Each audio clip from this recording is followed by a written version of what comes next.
Recruitment refers to the process of identifying, attracting, interviewing, selecting, hiring, and onboarding employees. In other words, it involves everything from the identification of staffing need to filling it. So, depending on the size of the organization, recruitment is the responsibility of a range of workers. And larger organizations may have entire team of the recruiter. So, while others only have a responsible for recruiting. Like in addition, many organizations outsource recruiting to outside the firm. So companies almost always recruit the candidates for a new positions via advertisements, job boards, social media sites, and other various recruiter portals are there.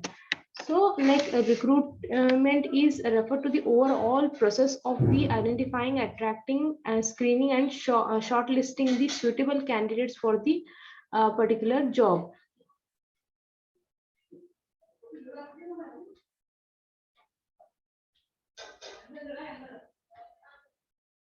Managers of human resource journalists and the recruitment specialist may be tasked with carrying out the recruitment. But in some cases, public sector employment, commercial recruitment agencies, or specialist search consultancies are used to undertake the parts of the process. So, internet-based technologies which supports all the aspects of the recruitment have become widespread, including the use of artificial intelligence also.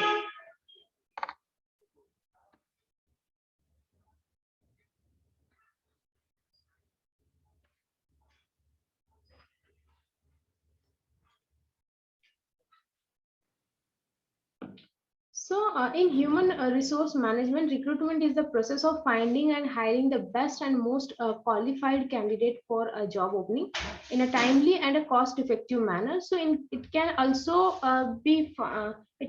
be defined as the process of searching for prospective employees and stimulating and encouraging them to apply for jobs in an organization. So it is like one whole process with a full life cycle. So that begins with the identification of the needs of the company with respect to the job and ends with the introduction of the employee to the organization. So when we speak of the recruitment process, we immediately think of the activities such as the analysis of the recruitment of a specific job, attracting candidates to apply for the job, and screening the applicants and selecting among them and hiring the chosen candidates to become a new employees of the organization and integrating them into the structure of the organization.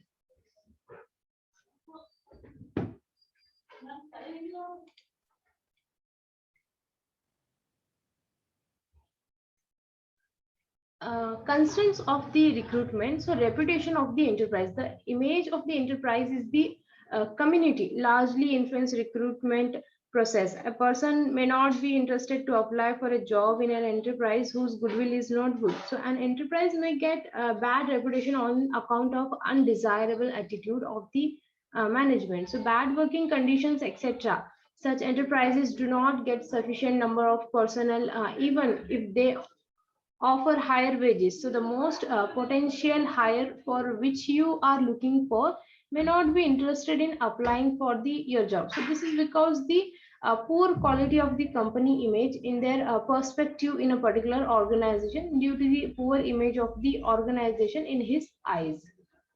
So that may say one constraint. So unattractive jobs, like if the job is boring, hazardous, tension ridden, and lacking in opportunities for advancement, very few persons may be available for such jobs. So on the other hand, if it carries good salaries, promotional avenues, or good working conditions, there may be many persons available for such jobs. So once you have put a nice company image, but the job posting you do is not so attractive, so it would definitely not attract the quality candidates. So it can be uh, an important constraint for the recruitment market.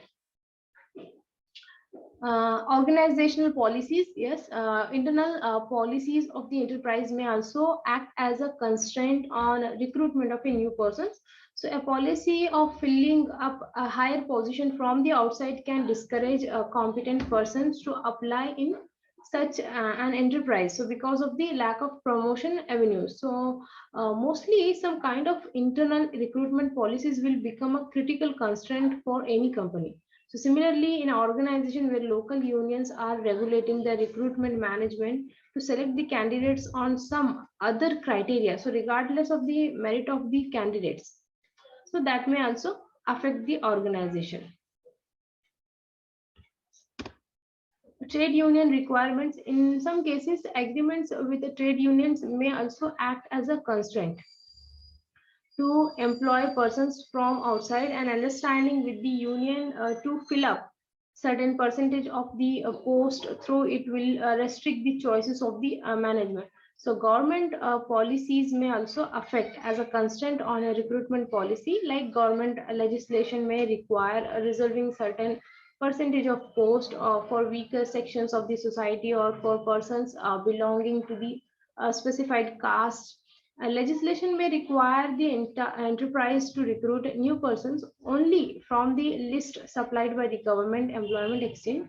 So such legislations restrict the choice of the management in recruiting new persons. Like government enterprise can also be a major recruitment constraint, like especially when they want to set some policies regarding reservation for some community by tying their hands with the recruitment managers.